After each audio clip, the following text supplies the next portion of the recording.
Oi, pessoal, boa tarde. Vocês me ouvem? Ah, que bom. O que realmente faz uma transformação de IA acontecer? É isso que eu quero trazer para a nossa conversa antes.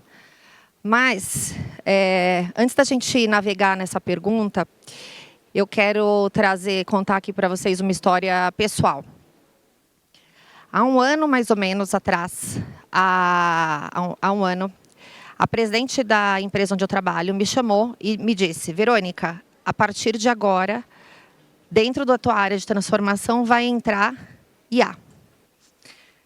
Falei, legal, ok. O que você está pensando? Aqui na empresa a gente tem vários programas de educação, tem muita coisa acontecendo nessa linha, mas a gente não tem ainda a organização preparada para a transformação que vai vir no futuro, tudo o que está acontecendo. Então, a gente precisa que as pessoas estejam capacitadas, que a gente tenha capability na organização. Tá bom. O como, eu não sei, mas a partir de agora é contigo. E é por isso que eu estou aqui hoje, né, para contar para vocês um pouco sobre isso. Eu imagino que muitos de vocês já viveram isso ou estão vivendo isso nesse momento, estão com essa atribuição, né, receberam esse mandato de precisamos colocar a capability na organização, tem que fazer adoption, você agora é responsável por trazer o programa para toda a organização, e aí a gente se pergunta, ok, e por onde eu começo? Na época, quando isso estava acontecendo, eu comecei a olhar um pouco, eu olhei para dentro, a gente tinha vários programas dentro da Amazon de AI, e também olhei para fora, o que tinha, o que as empresas estavam fazendo. E eu comecei a perceber que tinha muita empresa investindo, criando programas, etc., e que isso estava trazendo uma transformação, um resultado, uma nova forma de operar. Ao mesmo tempo que eu olhei, inclusive para programas que a gente tinha internos, e que, apesar do grande investimento, não necessariamente algo estava acontecendo, né? Com um resultado mais concreto não vinha. E aí eu comecei a observar um pouco e parar para pensar o que é que faz dar certo e o que é, né? Como que as pessoas estão atuando nisso. E aí eu comecei a observar um padrão que quando as pessoas recebem esse mandato, e até por colegas de RH e tudo mais, o que acontece é que a pessoa, geralmente a gente vai direto, né? A gente pula direto para execução e para adoção. Então a gente já pensa em, o que eu tenho que fazer? Como é que eu faço isso acontecer? Qual programa? Qual plano de comunicação? É treinamento, treinamento, treinamento. A gente já vai direto para essa parte. Até recentemente, uma amiga minha que trabalha numa empresa global, e ela é responsável pela área de Talent Acquisition global dessa empresa, e ela também recebeu esse mesmo mandato de preciso fazer, agora eu tenho que implementar globalmente na área de Talent Acquisition, AI. E ela me ligou e falou, Vê, você que já vem fazendo esse trabalho, o que é que está dando certo, né?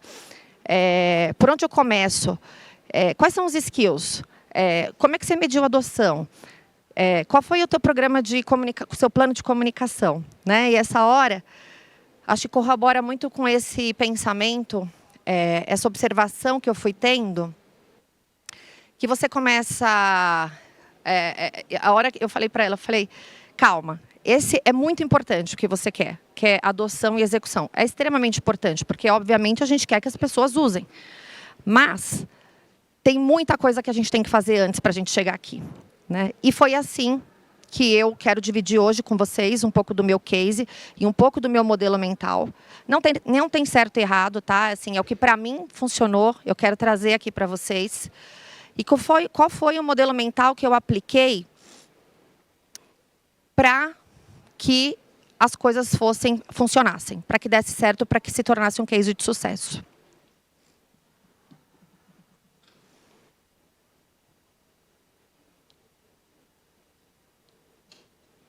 Não está passando aqui. Você me ajuda?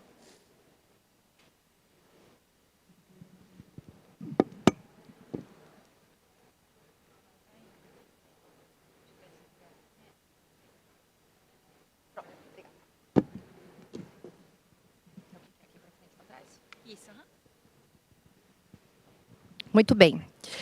Eu comecei dentro da empresa que eu trabalho, a gente tem uma mentalidade que a gente aplica muito para projetos, produtos, qualquer coisa que tenha a ver com inovação, que seja muito transformadora, a gente aplica uma metodologia onde o modelo mental dela a gente começa com uma pergunta que é: qual é o problema que eu estou tentando resolver? Para vocês terem uma ideia, parece uma pergunta muito simples, né? Qual o problema? Em 10 minutos eu respondo essa pergunta. Na verdade, quando você para sentar e entender, escrever o que é que você está tentando resolver, ela não é tão simples assim.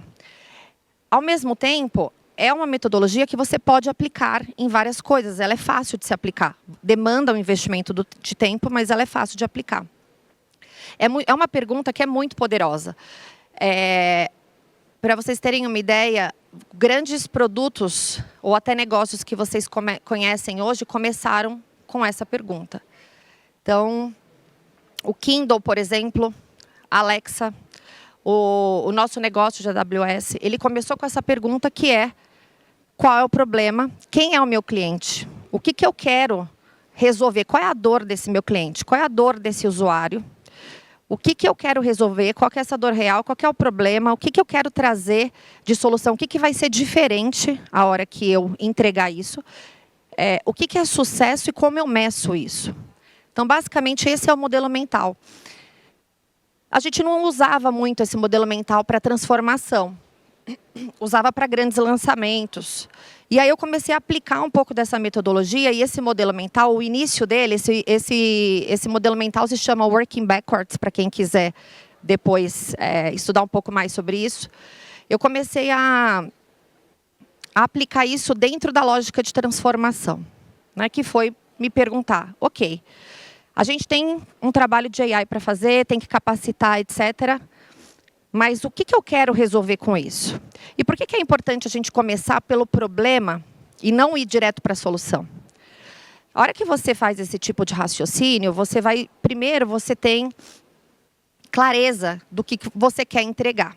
E você vai ter uma profundidade, porque você vai investir tempo nessas perguntas, nessas respostas. Então, a hora que você entregar esse resultado, ele vai estar... a qualidade, o impacto vai ser muito maior. Você vai ter foco, você vai conseguir priorizar. Mas o que eu gosto muito da gente aplicar isso para a transformação é porque a hora que você tem essas respostas, você não precisa de patrocinador. Você não precisa convencer ninguém de que aquilo é importante, de que precisamos fazer um adoption, precisamos ter AI na organização. Você não precisa. Porque se há uma dor real, genuína, que dói para aquela pessoa, né, e que é algo que ela precisa resolver, você está levando essa solução para ela. Automaticamente, você tem esse patrocinador. Do outro lado também, que é o lado de quem executa, a hora que você fala de adoption, também é muito mais fácil. Aqui você tem 50% do teu caminho resolvido. Porque se você está resolvendo um problema que aquela pessoa tem no dia a dia, que ela enfrenta no dia a dia, ela tem uma dificuldade para fazer alguma operação, alguma forma, e você está levando uma solução para ela, onde a vida dela vai ficar mais fácil, você também ganha muito do comprometimento dessa pessoa para que isso se torne uma realidade. Outra coisa que eu gosto da gente começar por essa pergunta é que, no final, a gente, às vezes, se apaixona um pouquinho pela solução, né? Pelos nossos programas, né? Quem não se apaixonou por um programa que já fez? A hora que você está focado em responder isso, o que você está tentando, né? O que você quer trazer para essa de diferente e como resultado, de impacto, você não começa a inventar, né? Quando a gente se apaixona ali pela solução, a gente acaba criando razões para ela existir. Então, você começa a dar algumas justificativas de por que esse projeto é importante, por que esse programa é importante. Quando você está focado nisso, você está usando a tecnologia ou o teu programa como um meio para que aquilo aconteça, e não o contrário, né? Então, o objetivo não é ter tecnologia, o objetivo é como a tecnologia vai me ajudar a endereçar o que eu preciso. E aí eu quero trazer, então, para vocês um pouco de como foi isso na prática, como a gente aplicou isso dentro da organização. Na época, então, eu tinha, como eu falei para vocês, já muitos programas de AI no global. Então, a gente estava com muito acesso. Onde eu trabalho, a gente tem esse benefício de ter bastante acesso à tecnologia e tudo mais. Então, para quem queria, então, tinha muita coisa acontecendo, hackathons, treinamentos. Isso estava rolando já na organização de uma maneira geral. A gente tinha, de um lado, né, mas não tinha um programa ali onde a gente estava endereçando alguma coisa, fazendo alguma coisa, mudar a forma da gente trabalhar. Essa era a minha missão. A hora que eu olhava, eu via pessoas de negócio com problemas reais, com dores reais, com muita coisa ali para ser endereçada, de um lado, mas não sabia como endereçar, como resolver. A gente é um emerging market, tem muita coisa a ser construído ainda, então tinha muita coisa a ser endereçado. E do outro lado, eu via um público que estava muito engajado já com tecnologia, né, fazendo testes, criando coisas, pessoas que sabiam minimamente programar, sabiam um SQL, um Python, e aí fazia várias coisas, começava a criar várias coisas, ferramentas divertidas, legais, que traziam algum resultado, mas assim, era solto, né? Então tinha muita criatividade, engajamento, mas não tinha um propósito. E aí, na época, nós falamos, por que não juntar essas duas pessoas? Uma pessoa do negócio com problema real e uma pessoa também do negócio que gosta de tecnologia, que sabe minimamente, não precisava saber muito, saber minimamente. Mas não é da área dessa pessoa. Então, na época, para vocês terem uma ideia, a gente misturou pessoas de finanças com comercial, operações com marketing, né? Então, eram duplas diversas. E a ideia foi juntar isso, né, juntar essas duas pessoas para que elas, em dupla, né, em equipes de 2, endereçassem esse problema com essas duas capacidades que elas tinham, uma de negócio e outra um pouco mais técnica. A gente também, nesse formato, o que nós fizemos? E até para vocês saberem, né? A gente tem, dentro da Amazon, um conceito chamado Two Pizza Teams. Eu não sei se vocês já ouviram falar. Que é a nossa forma de pensar times ágeis, né? Que Jeff Bezos criou no passado. E ele chamava de Two Pizza, porque tem que ser times pequenos, de 6 a 10, 12 pessoas no máximo, onde 2 pizzas conseguem alimentar essa pessoa. Se for mais gente, né? Se 2 pizzas não derem para alimentar, quer dizer que esse time não vai ser ágil. Porque tem muita gente aqui, né? Então tem que ser poucas pessoas, foco no problema, times autônomos, com velocidade. Quando a gente criou a dupla, né, um grande público, principalmente que conhece e que gosta muito de tecnologia, é um público mais jovem. Então a gente quis fazer um negócio divertido. Então nós chamamos de Two Hot Dog Teams, né, para fazer analogia ao Two Pizza Teams. Então 2 hot dogs, cada um com um cachorro quente, se alimentava. Estava tudo certo. O símbolo do programa chama Triple AI. Ele é um hot dog, não tem nada a ver com o nome, mas é por conta disso. E ficou uma coisa divertida, ficou um símbolo super legal dentro da organização. E aí nós criamos, então, os Two Hot Dog Teams. E aí nós fomos para o problema, que era, tá bom, a gente...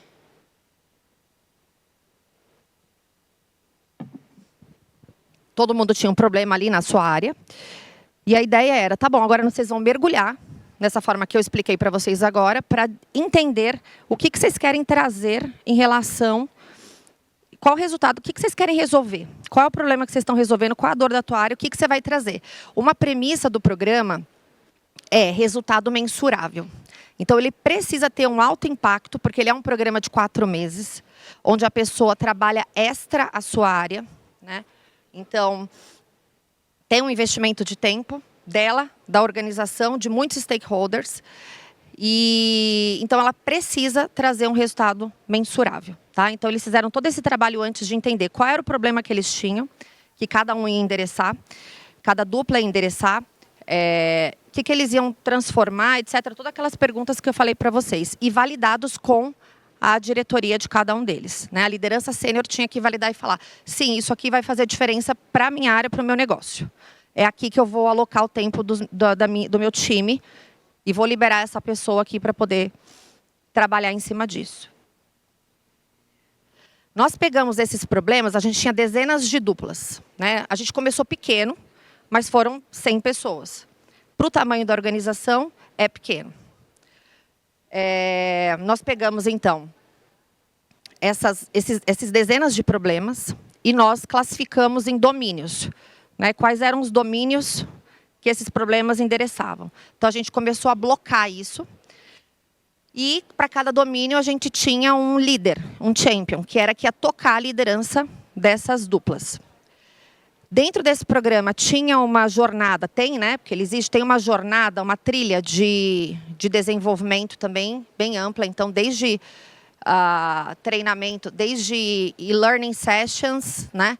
Como sessões presenciais, treinamentos, a gente trouxe gente de Machine University, que a gente tem na organização, a gente fez parceria com o time de tecnologia, com a AWS, ou seja, todo mundo que tinha um conhecimento, a gente pegou ali para criar uma trilha de aprendizagem, né?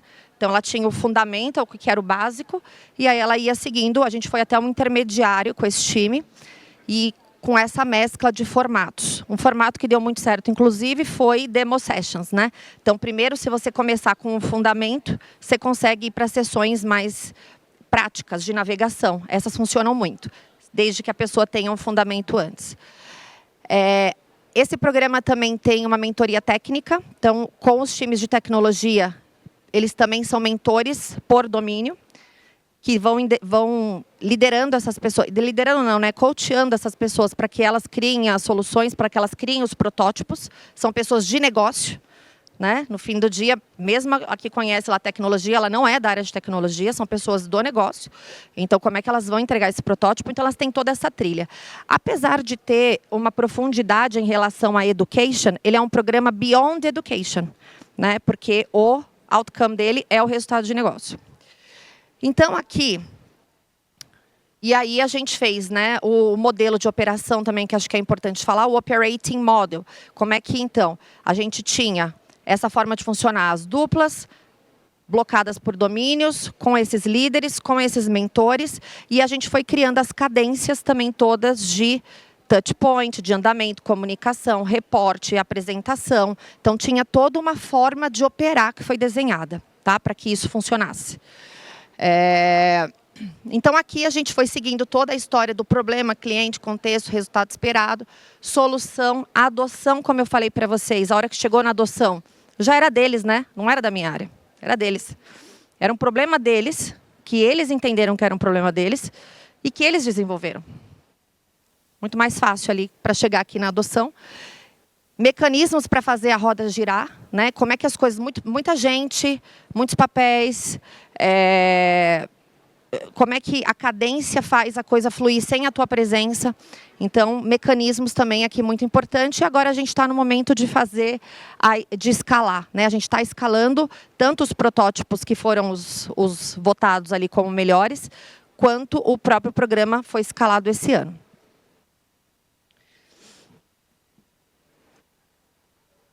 Foi um programa, né, como eu disse para vocês, de muito sucesso. Teve impacto real no negócio, mensurável, tá? Porque além de redução de horas, produtividade, também tem programas específicos que movem alguma coisa específica daquela área de negócio. Tem o antes e o depois, tá? Uma coisa que foi curiosa aqui foi engajamento. Não era um output do programa, não era uma intencionalidade ser um programa de engajamento. Ele virou um programa de engajamento. Porque tinha uma trilha muito forte de desenvolvimento, as pessoas aprenderam, as pessoas viram valor no que elas fizeram. E muita gente até teve movimento de carreira, mudou de área e foi trabalhar com alguma coisa até um pouco mais técnica por conta disso. Além de grande exposição com a liderança, né? Tinha times muito jovens, e essas pessoas tiveram exposição com várias pessoas da organização. Então, reconhecimento, teve muita coisa aqui. Então, a gente teve engajamento também como um grande output. E, em terceiro lugar, capacitação, que é o que eu falei para vocês, com toda a trilha. as pessoas agora já estão desenvolvendo outras coisas, mesmo não estando mais dentro do programa. E aí os princípios que guiaram esse desenho, eu coloquei 4 princípios aqui, que guiaram o ano passado e que com certeza estão mais do que dentro dos princípios desse ano, que são: vem da transformação, né? O problema não vem da transformação. No final do dia, ninguém quer saber de transformação, né? Transformação dá trabalho, vai mudar a forma de operar, mexe em um monte de coisas. O que as pessoas têm são problemas. O teu CEO está cheio de problema. Ele tem que resolver alguma coisa. Ele tem que entregar o ano, ele está preocupado com esse ano, ele já está pensando no ano que vem, e tem muita coisa ali que não está funcionando. E ele precisa entregar. Então, assim, a ideia aqui é como é que você atrela o que você quer entregar com o problema que ele tem. É vender mais? É executar melhor? É reduzir custo? O que ele precisa entregar? É isso que você tem que vender para ele. Nunca comece grande, a gente pilota. Tudo a gente pilota. Ambiente controlado. Eu tenho que fazer uma transformação de AI na empresa inteira. Não faça na empresa inteira. Comece por uma área, 2 áreas. Você vai ser mais veloz, você vai aprender mais rápido, você vai ter menos investimento de tempo das pessoas. Deu errado, arruma, aí você escala. Não faça para a organização toda. Nada que a gente faz, onde eu trabalho, é uma empresa que escala muito. Eu já escalei muito programa, muito antes de AI, programas que não são de AI. A gente nunca começa grande. A gente sempre começa pequeno e com muita profundidade. É pequeno, não de qualquer jeito. É pequeno com profundidade, para que você realmente entenda e diminua muito os riscos na hora de escalar. O que é para mim? Né? Essa é uma pergunta que todo ser humano se faz. O que tem para mim? O que eu ganho com isso? Isso aqui é chave, tá? Se não tiver no teu programa, se as pessoas não entenderem o que elas estão ganhando com isso, nem que seja estou aprendendo, ele não vai funcionar. Para todos os stakeholders, do mais sênior ao time de execução. O que eu ganho com isso é chave para que teu programa ou a tua transformação aconteça. E simplificar. Simplificar, ele entra muito na parte do adoption. Se você criar muita complexidade, também não vai ser adotado, não vira comportamento, não vira hábito. Então, simplificar é muito importante, tá? E é isso, eu acho que mecanismos ali no final, como eu falei para vocês, precisa criar um modelo de operar, precisa ter mecanismos. Por mais que a cultura inspire, eu estou num ambiente hoje onde a cultura é de inovação, mas isso não significa que todo mundo sai inovando. Você precisa criar não só o ambiente para que isso aconteça, mas os mecanismos para que isso aconteça. Para que se sustente, para que as pessoas trabalhem em cima disso. Como mecanismos que eu uso muito. Comunicação o tempo todo. Seja da área de transformação, seja da área de RH, seja da liderança. Comunicação é uma capability que precisa ser usada o tempo todo. Nada funciona sem comunicação o tempo todo e comunicação clara e simples. Liderança. Os líderes têm que estar ali com vocês. Tem que comprar, tem que estar junto, tem que ser as pessoas que vão fazer isso acontecer. Eles que estão na área, eles que dão o pacing, eles que cobram, eles que investem o tempo das pessoas. Então, eles precisam estar ali como um mecanismo que funciona. E os papéis claros, como eu falei para vocês, né? Todo o modelo de operar, a cadência, etc., tem que estar muito claro quem faz o quê, quando e como. Essa é a mensagem que eu queria deixar para vocês hoje. Eu vou convidar agora a Caroline Cabral aqui para liderar a nossa sessão de Q&A. Obrigada.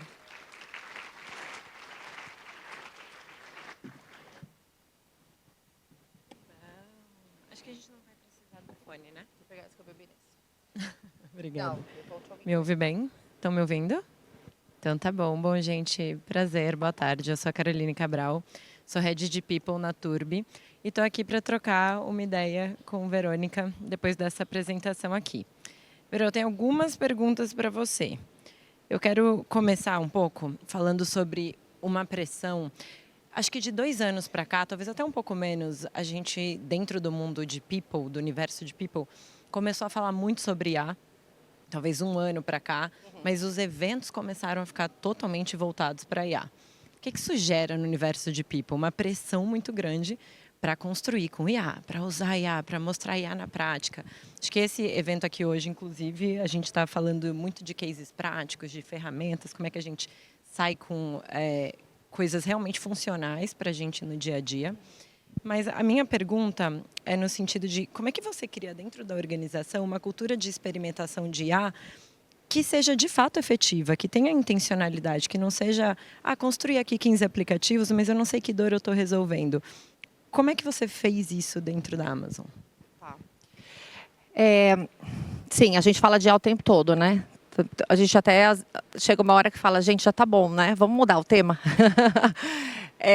Como é que eu fiz isso? Eu acho que voltando ali para o começo, que a gente falou bastante hoje, né? Que é a história do propósito. Você está fazendo isso para quê, né? Para movimentar as pessoas, isso precisa estar muito claro, né? As pessoas precisam ter essa clareza do que elas querem mudar, o que está doendo, o que você vai trazer. Eu acho que foi, para mim, o segredo, e acho que é o principal takeaway que eu quero deixar para vocês hoje, é, com certeza, gastar muito tempo nesse início. Não só no teu programa, na tua estratégia, mas quando você tiver os problemas que você estiver resolvendo, desde o problema maior para o menor, eles precisam responder essa pergunta. Então, tem um discovery muito importante para ser feito aí, né? Entender de fato o problema e se apaixonar por ele, né? Você falou de se apaixonar pela solução. Pela solução. Sim, mas você também entender muito profundamente o problema é importantíssimo, né? Você falou de 4 princípios ali, né? Qual deles foi mais difícil para você aprender, assim? Se tem alguma história anedótica desse aprendizado? O princípio ali dos 4, acho que todos realmente fazem muita diferença, mas o que eu aprendi, assim, com erros e acertos foi o ganha-ganha. Quando eu já desenhei com a mentalidade de ganha-ganha, porque eu já tinha feito outros programas e eu sei o quanto isso faz a diferença. Mas, num programa grande, com tanta gente, tanto stakeholder, você tem stakeholder de tecnologia, de 2 business diferentes, os professores, o executor, o presidente, o board, os líderes, os champions, é muita gente que você tem ali envolvido. Então, no meio do caminho, o que eu diria é, a gente tem que estar o tempo todo, do começo ao fim, mesmo depois que já entregou, tem que estar com esse ouvido muito aberto, essa observação, esse olho muito atento, esse olhar muito atento do que você está entregando para essa pessoa. Eu perdi gente no meio do caminho, que eu deixei de dar alguma atenção, que eu deixei de dar alguma coisa em troca, que é silenciosa, obviamente, você não fala para a pessoa, estou dando isso aqui, né? Você mostra os benefícios para ela. E eu acho que eu perdi pessoas no meio do caminho, umas eu resgatei, outras não. Do contrário, também acho que outro aprendizado foi esse. Eu também consegui fazer muita movimentação por conta disso. Você não faz uma transformação sozinha, não tem como, você precisa das pessoas. E também não adianta, tenho só, o board todo quer, então vai acontecer. O executor tem que querer também. Então você tem que olhar de ponta a ponta. Esse ganha-ganha ele tem que estar em todos os níveis, em todos os stakeholders. Até o cara de tecnologia também tem que ver porque que ele ganha te ajudando nisso. Verô, a gente vê muitos cases de sucesso, né? E quando a gente vai para a realidade do uso de IA, as coisas quebram, o sistema não funciona, o token acaba no meio do processo. E aí eu fico pensando assim, né? Isso desengaja muito o time. E tem um tanto que é a cultura da inovação, que sustenta, dá essa base para a gente continuar e ter resiliência, e tem um tanto que é mentalidade. O que você acha que é matador assim, na mentalidade quando você está implementando algum processo conectado à IA e de transformação organizacional que diferencia um time que é resiliente, vai conseguir entregar até o fim, de um time que vai desistir no meio do caminho e vai continuar tocando o processo da forma que sempre foi? A mentalidade que eu coloquei muito forte e que eu recomendo que vocês façam é a de inovação. E inovação é acerto e erro. Então, todo mundo precisa entender, tá claro, e aí entra o mecanismo comunicação aí desde o início, que não precisa ter sucesso, né? Do teu piloto ali, Com o teu CEO você vai ter que ter sucesso, não no teu piloto, né? Na organização toda, mas quando você ampliar, quando você escalar. Mas para os times que estão trabalhando, eu acho que a gente não pode colocar esse peso. Você tem que fazer, tem que dar certo, né? Por mais que eu tivesse feito o trabalho de mensurar, né, a promessa de entrega é essa promessa, a gente deixou claro desde o início que a gente estava experimentando. E a partir de agora, eu acho que a gente entra num processo de mundo que a gente não sabe mais como vai ser daqui para frente. Então, muita coisa vai ser erro e acerto. Então, minha recomendação é criar essa cultura de inovação, de experimentação, de acerto e de erro. E aí, errou. Próximo, vamos mudar, a gente não faz mais, aplica. E é isso. Então, dos protótipos todos que foram desenvolvidos, vários não foram para frente depois, né? E isso estava na nossa conta. Estava na nossa conta. Mas a gente deixou muito claro para eles desde o começo que foi, se o teu protótipo no final não vingar, não é para ficar triste, porque no final a jornada que a gente viveu aqui, ela é muito mais importante, né? Foi uma jornada de aprendizagem, de mudar a carreira, de mudar a mentalidade, de aplicar, de fazer coisas que a gente nunca fez na vida. Então, isso é o mais valioso. Né? Então, a gente até chegou a fazer umas sessões de learning também, do que não deu certo, porque eu diria que essa mentalidade é muito importante para que as coisas aconteçam. A gente não pode pôr o peso de tem que dar certo nas pessoas que estão executando. Interessante o que você trouxe, assim, eu acho que eu vou para um outro lado dessa mesma pergunta, que tem uma parte que a gente... Nossa, desculpa, me perdi aqui na pergunta, eu vou pular para outra. Sobre a construção das duplas. A gente está recebendo muitas perguntas pelo Slido e estão todas falando sobre a construção de duplas. Então, você construiu duplas com pessoas que eram da área do negócio, mas que não necessariamente eram especialistas em IA ou em tecnologia. Como é que você fez para essas duplas conseguirem, de fato, darem tração para essa transformação sem serem atropeladas pelas demandas do dia a dia ali e pela estratégia do negócio que elas precisavam entregar as metas das próprias áreas dela? Como é que você deu tração para isso? Primeiro que a gente tinha a nomeação, né? Então, quando era o business peer, né, que é o cara que sabe bastante ali do negócio da área, que vai resolver o problema da área, ele é nomeado pela liderança. E isso está muito claro com o líder de que precisa ter espaço na agenda dele de mínimo 4 horas mínimo não, por volta de 4 horas semanais. Então, isso era um acordo para que a pessoa... Então, se essa pessoa não vai conseguir, não indique ela, põe outra. Então, isso era uma conversa minha com a liderança. E para os times, entre aspas, técnicos, que conheciam um pouco mais, eles estavam resolvendo um problema que não era da área deles, né? Então, eles eram voluntários, eles não estavam sendo nomeados. Eles falavam, ok, eu sou de finanças, ou você de finanças, eu aqui da área de operações vou te ajudar, eu sei, vou te ajudar aí. Ele está saindo da área dele, é mais workload, né? Mais trabalho. Como é que a gente fez isso? Também deixei muito claro, fiz launches, né? Então coloquei todo mundo em sala, expliquei, deixei claro, deixei desistir. Ó, vocês querem seguir? Porque vai ser... E teve muita desistência, tá? Umas 20 pessoas desistiram nesse dia. Que eu coloquei todo mundo em sala e deixei claro que esses eram os passos, essa era a responsabilidade. A gente tem uma mentalidade muito forte de ownership. Então, se não for, não venha. Algumas pessoas acabaram desistindo mesmo, falaram, não vou dar conta, e saíram. E os que ficaram, eu lembrava o tempo todo. Então, chegou um momento mais para o finalzinho, assim, que eles já estavam mais cansados e tinham que... E aí foi a hora de apresentar para a liderança, o pessoal começou a ficar com um pouco com frio na barriga. E aí começou um pessoal, não sei se ficou bom, acho que eu não vou. Falei, não, pus todo mundo em sala de novo. Falei, vamos lá. Qual foi o nosso acordo? Nós vamos fazer. Então, eu acho que, de novo, é a comunicação, né? A clareza desde o início do que vai demandar e qual é o teu papel e qual é o teu comprometimento nisso, e eu vou cobrar esse comprometimento. Veja se você quer fazer parte. E aí você vai me perguntar, mas por que ainda vários ficaram? Porque eles estavam ganhando com aquilo. É um programa para poucos. Isso não é um programa para a organização toda. Não é todo mundo que está ali. Quem está ali está aprendendo muito. Como eu contei para vocês, teve gente que mudou de carreira. Então, você está ganhando isso, mas essa é a tua entrega para que você permaneça no programa. Vocês fizeram algum tipo de premiação ou celebração desses protótipos? Como é que foi? Nós fizemos celebração, happy hour, dentro da organização a gente fez, a gente tinha todo, né, como se fosse um Shark Tank depois que eles apresentaram, então tinha todo um painel, e aí validava-se ali os 10 melhores protótipos, então eles ganharam prêmios, sim, ganharam prêmios, e os top 3 foram para um summit também. A gente estava falando, então, naquela outra pergunta sobre resiliência, né? Como é que você sabe, ou como é que você transmite isso para as pessoas que estão construindo com IA? Qual é o momento de você abandonar uma solução? Então, isso aqui não deu certo, isso aqui não consertou o que eu esperava que ia consertar, ou era melhor antes? Qual é o momento que você faz isso? Como você dá essa clareza para o time também?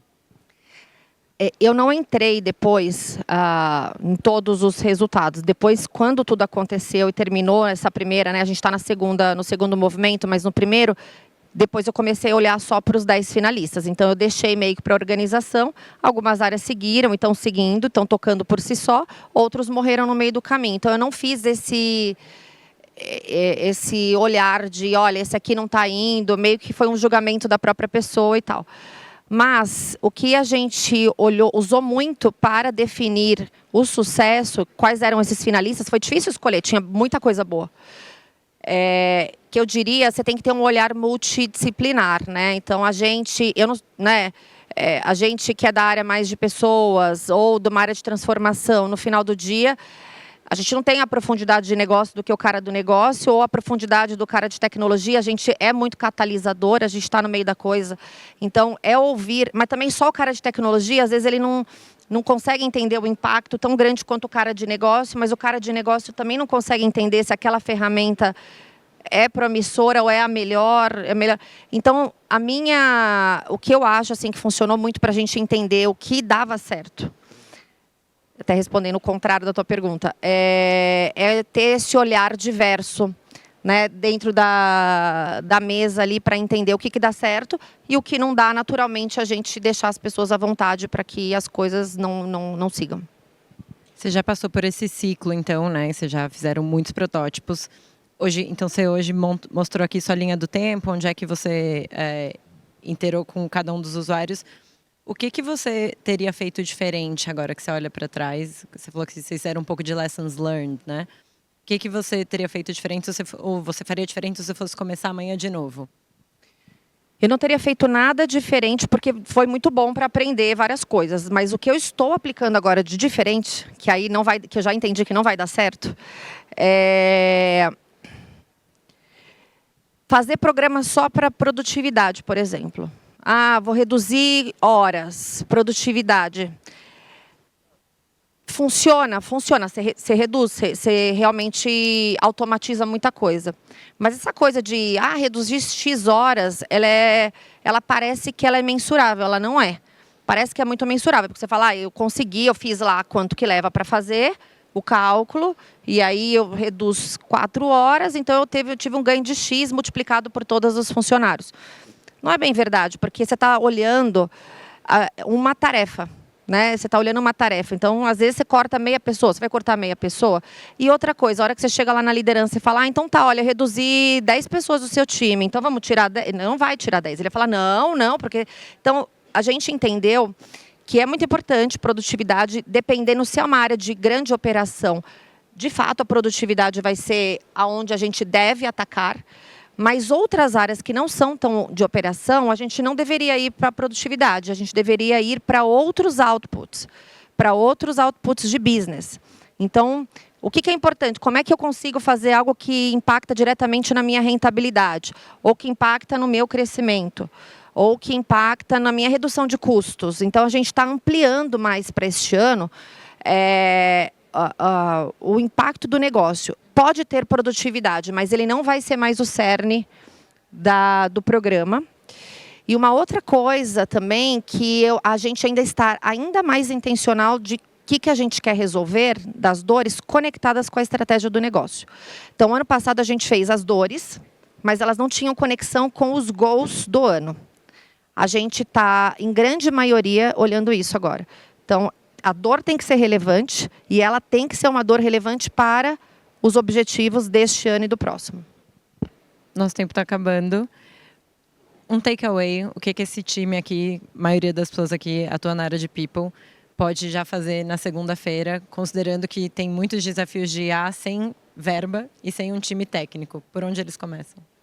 Esse programa que eu fiz quase não teve investimento, tá? Financeiro. Claro, a tecnologia tem que ter, não tem como, né? Mas o modelo de operar, o engajamento, tudo isso, você não precisa. Você precisa das pessoas. Então, o takeaway, acho que aqui é o que eu quis trazer aqui hoje, a história de como você consegue... Não vai direto para a solução, não vai direto para a execução. A gente é ótimo nisso, a gente sabe muito bem fazer. Você vai fazer uma execução linda. Antes de você chegar lá, gasta o seu tempo nesses mecanismos de entender o que você quer trazer, por quê, onde está conectado, qual o cenário da tua organização, qual o contexto que você está vivendo, o que tua organização valoriza, é custos, é inovação, é execução, o que ela precisa resolver, como é que você conecta tudo isso. Gasta um tempo. Meu conselho, inclusive, não é nem só pensando, é escrevendo. Vai escrevendo, que a coisa vai vindo, você vai conectando e você vai, com certeza, ter uma narrativa muito mais tranquila para você ter os seus patrocinadores e os teus executores tendo claro que esse problema e esse produto é deles, não é de RH. Muito obrigada, Verônica. Obrigada, pessoal. Obrigada, gente.